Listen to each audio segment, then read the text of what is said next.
Friends and family of Kilmar Abrego Garcia rallied outside the Maryland courtroom where a federal judge once again heard his case on Tuesday.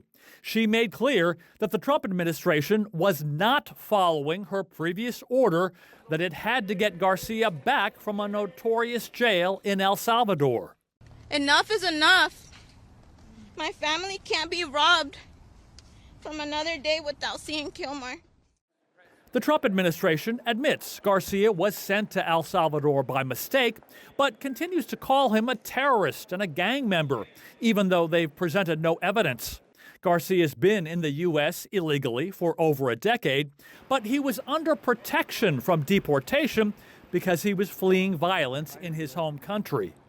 Deporting him back to El Salvador was always going to be the end result. There is never going to be a world in which this is an individual who's going to live a peaceful life in Maryland.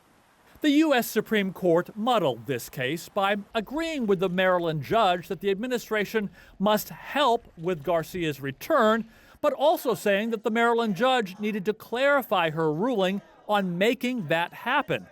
On Tuesday, the judge ordered the Trump administration and attorneys for Garcia to spend the next 2 weeks explaining themselves in court. Bring home Kilmar now! The case has opened up two huge American conflicts: the power of the president versus the power of the courts, and a president's immigration policy versus an immigrant's rights of due process.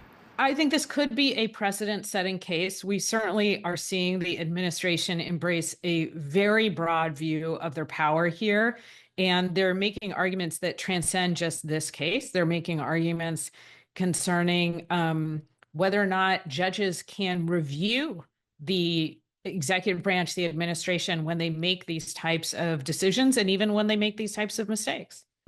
Legal experts are starting to agree that the Supreme Court will need to offer a lot more clarity on these deportation cases because they will undoubtedly be seeing a lot more of them.